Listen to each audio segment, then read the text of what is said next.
Hey everyone, welcome back to the channel. So today I'm going to show you all how to make bulk pizza dough. So I'm meal prepping pizza for the upcoming week, and I like to make my own dough at home. It's really simple and uses basic bread ingredients, so why not make it at home? The dough I'm going to show you today is a large dough, and then we're going to let it prove, and then we're going to chop it up into individual pizza dough portions that we're going to freeze, and then you can defrost and use it anytime you want to make your own personal pizza at home. The recipe uses sourdough starter, fed sourdough starter, and also instant yeast, because the instant yeast proves that bread much faster than sourdough. Sourdough starter takes a while to ferment, so feel free to exclude one or the other, or just use one or use both like I do, but nevertheless, thank you so much for tuning back in, and let's get to the recipe.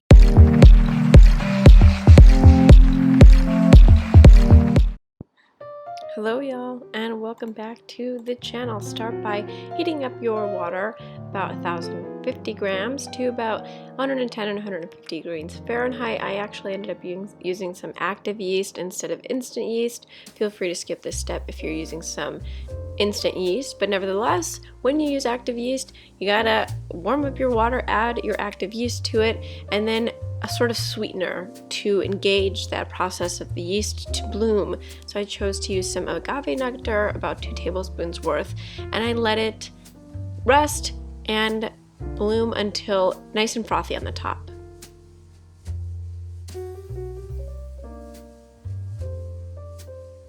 Again, feel free to omit the step if you want to use some instant yeast.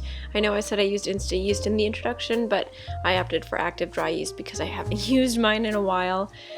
Once it's fully bloomed, you're going to want to add your sourdough starter. So I added about 85 grams worth of fed sourdough starter. You can also use sourdough discard if you choose to use some active yeast in the bread initially. Give it a good mix until it's nice and smooth.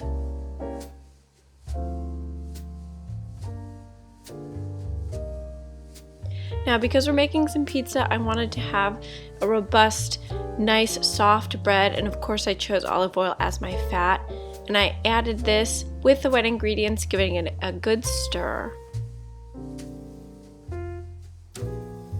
You can choose to use vegan butter or omit this, but I think that the olive oil gives the bread a really nice taste.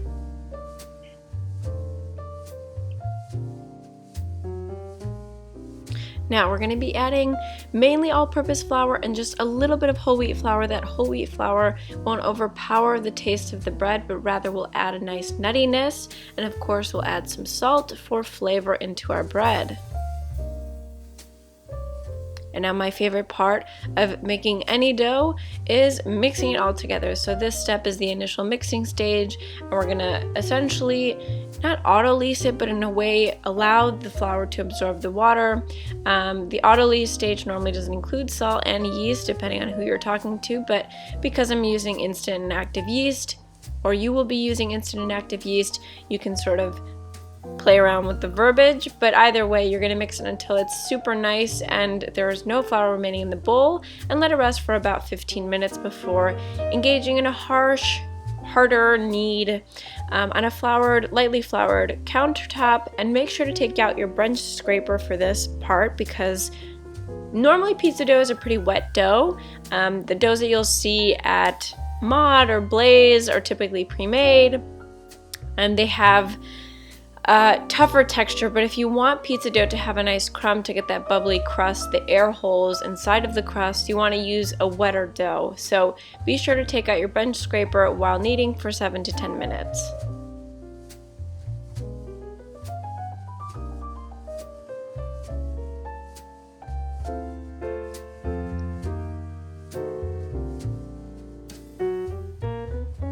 It'll get sticky, but don't be afraid of this. This is all part of the process. And once you become comfortable with kneading sticky dough, it gets easier for the future. Once your dough is nice and kneaded, and you can tell that there's been a decent amount of gluten formation, you want to grease that same bowl, or another bowl if you prefer, with some olive oil or any sort of pan that you have, and let the dough rise for about an hour and a half.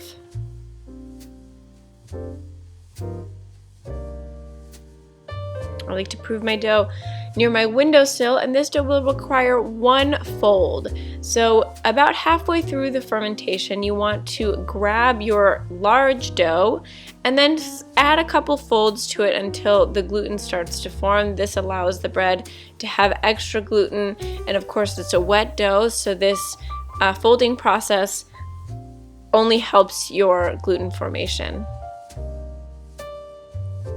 And it looks extra pretty on camera.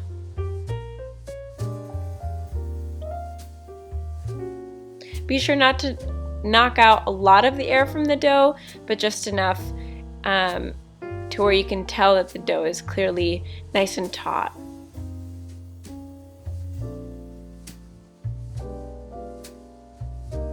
Now, when your dough has fully doubled in size, you're going to want to take it out just like any sort of customary dough, punch out the air, and then we're going to separate our dough into about 7 equal portions. So this is easiest by taking your bench scraper, cutting the dough in half, and then cutting the separate sections from the dough using your scale to measure and try to get it as about equal as possible.